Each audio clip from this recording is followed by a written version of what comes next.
con más de Hashtag Nueva Generación. Y bueno, aquí estamos muy conversadoras en el programa de hoy y queremos hablar sobre, bueno, sabemos que hace poco se celebraron los Oscars, ¿no? Muchas películas que se vieron en este año y una película en específico que llamó muchísimo la atención y de la cual queríamos hablar un poquito con ustedes. Esta es La Sociedad de la Nieve, seguramente han escuchado sobre esta, y se estrenó el 4 de enero. Película que habla sobre la tragedia ocurrida en 1972 del avión que se estrelló en la cordillera de los Andes y llevaba con ellos a 40 pasajeros aproximadamente, incluyendo a los chicos de un equipo de rugby. Un caso bastante sonado y de lo que ha estado sonando mucho más actualmente.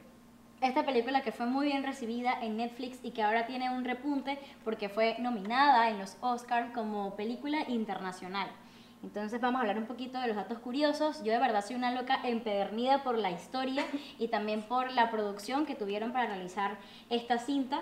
Y bueno, cuéntenme Verónica, María de Los Ángeles, ¿qué tal? ¿Qué piensan? Ok, a mí definitivamente me encanta esta película más porque es una historia basada en hechos reales. Pero a pesar de que anteriormente le habían, digamos, hecho una película o una producción a esta historia que se llama Viven, los protagonistas, o por decir, los sobrevivientes, mejor dicho, confirmaron que se conectaron más con esta película que se llama La Sociedad de la Nieve. Y no solo ellos, el público en general se conectó con esta hermosa película porque la producción habla desde un punto de vista distinto que se le suele dar a las películas basadas en hechos reales.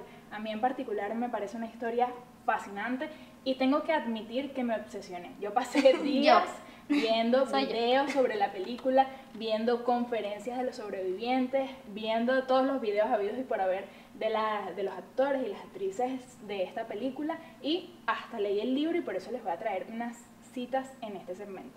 ¿Pero qué te parece a ti? Mira, de verdad que me parece muy interesante por lo que habían mencionado ustedes anteriormente y es que me llama muchísimo la atención también este tipo de historias con, ¿sabes? Con esa, como en este caso de supervivencia.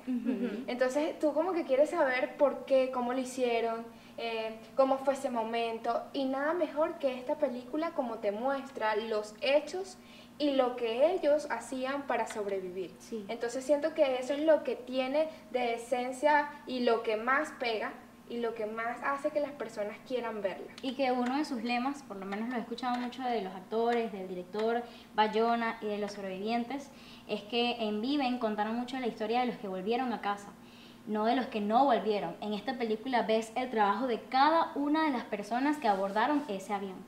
Y es algo tan humano, tan sentimental, como narran la historia, como cuentan esa narrativa de personalidad que ellos tuvieron que pasar. Fue una catarsis también, todo lo que ellos tuvieron que hacer, tanto para sobrevivir de alimentos como sobrevivir de materiales físicos, por los grados de temperatura en los que estaban tan altos. Y, ¡ay, me encanta! Bueno, sí, justamente eso que tú nombras es porque, bueno, estuve leyendo que el director Bayona buscó desde un primer momento estar en contacto con aquellos que sobrevivieron y con los familiares de los que no pudieron sobrevivir, ya que es una historia que sinceramente la película tú la ves y te llega al corazón, como vas viendo cómo se desenvuelven los personajes, cómo interactúan entre ellos, cómo tuvieron que pasar por ese momento tan difícil en que puedes incluso llegar a encariñarte y al ver cosas tan fuertes como muertes, condiciones meteorológicas exageradas, sí, hambre, todo lo que tuvieron que pasar, la parte como del canibalismo, ¿no? Y es una cosa que se te llegan incluso a salir las lágrimas de lo fuerte que es la película. Sí, a mí personalmente me parece realmente fascinante cómo tan jóvenes los sobrevivientes lograron tantas cosas. Yo creo que una de las cosas también que nos afecta o nos ayuda a pensar y a reflexionar es esa diferencia entre la juventud de ese entonces y la juventud de ahora. Yo creo que sería tan distinto si algo así, ni Dios lo quiera, ocurriera en esta generación a lo que sucedió en ese momento. Realmente me parece que cada decisión que tomaran fue la ideal o la indicada para que pudieran llegar a sobrevivir en un contexto donde era imposible. Pero ellos no se pararon en esto es difícil, esto es complicado, sino que buscaron la forma.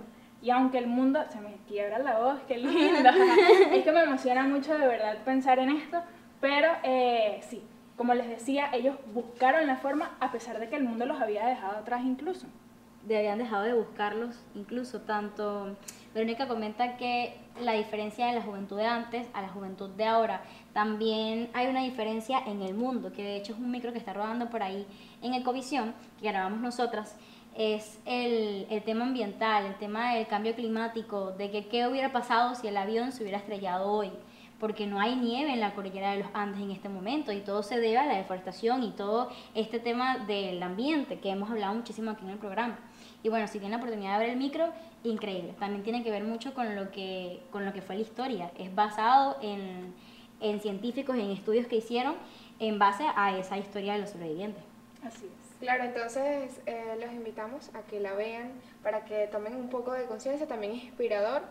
Entonces, de esa manera quizás nosotros podemos aprender a tomar decisiones, porque también eso se muestra a la hora de cierta situación que quizás no le vemos por ningún lado la luz, o sea, es como que todo está oscuro, pero depende de nuestras decisiones. De cómo vemos la vida. Exacto, lo que pueda pasar más adelante. Sí. Así es, y retomando ese punto de las decisiones, me parece sumamente interesante destacar algo que no se vio en la película, y es que uno de los sobrevivientes, que fue quien llevó a cabo principalmente la expedición que llegó hasta Chile y por medio de eso lograron rescatarlo, que es Nando Parrado, tuvo un coma debido al fuerte choque que sufrió el avión, y eso no se ve directamente en la película, sino por el maquillaje. Pero en realidad ellos creyeron que estaba muerto, así que lo dejaron fuera del avión o del fuselaje, cosa que no se muestra. Y a mí me parece muy interesante porque justamente ellos, por haberlo dejado muerto, lo dejaron cerca, en un costado del avión, y les voy a citar un pedacito del libro que dice: alguien movió accidentalmente el cuerpo de Nando, que cayó de costado, golpeando la cabeza lastimada contra el hielo que quedó al descubierto, a pesar de que habían construido una precaria barricada. Pasó toda la noche con la terrible herida abierta sobre el frío. Esta noche, sin querer, tuvo la mejor asistencia médica que puede tener un paciente con fractura de cráneo. Dios mío. Y edema cerebral. Hielo contra la herida. Esto que ellos hicieron realmente les salvó la vida, y a pesar de que ni siquiera tomaron esa decisión conscientemente, fue algo que le permitió vivir, y que casualmente esta persona fue quien desencadenó esa expedición que los llevó a Chile. Y es hermoso porque...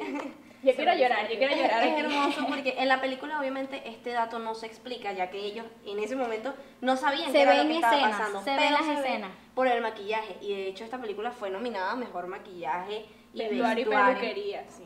De hecho, y bueno, ya hablando más a lo que es la película como tal, fue complicada su grabación debido a la parte financiera, hasta que por fin consiguieron el presupuesto por parte de Netflix. Y bueno, fue algo complicado, pero ya se logró esto y tuvo un muy buen resultado que se puede ver. Rodó alrededor del mundo, todo el mundo está hablando de esta película, y esperemos que siga avanzando de esta manera viendo esta hermosa historia, ¿no? Y que en casa la puedan ver también y que puedan conocer toda esta historia tan magnífica. Así es, de verdad que a mí me fascina esta historia en general, por eso, como les comentaba al principio, leí el libro, y quiero cerrar con una cita de Adolfo Strauss, ya que muchas personas se enfocaron en la parte del canibalismo, y él decía en el libro La Sociedad de la Nieve: esos días que pasamos alimentándonos de nuestros amigos y compañeros que habían muerto, ellos nos estaban dando la posibilidad de vivir. Por eso siento que mi vida me pertenece, sí, pero también siento que le pertenece a ellos. Me encanta, Muy de verdad. emocionante. Todo esto tiene muchísimos datos y muchísima información en internet, pero nosotros les compartimos un poco de lo que nos llegó al corazón. Esperamos que la vean, que ganen los Oscars, y sin más que decir, no se despeguen porque ya seguimos con más de #NuevaGeneración. Pasa cuando el mundo te abandona. La respuesta está en la montaña. Hay que regresar al pasado, sabiendo que el pasado es lo que más cambia. ¿Conocés la regla de 3? No. 3 minutos sin respirar, 3 días sin consumir agua y 3 semanas sin comer. 3 semanas sin comer. Si yo llevo 3 días sin comer y me estoy muriendo de hambre. Anoche repartimos lo último que nos quedaba. Un paquete de galletitas. Si queremos vivir, tenemos que estar vivos. Y para estar vivos hay que comer.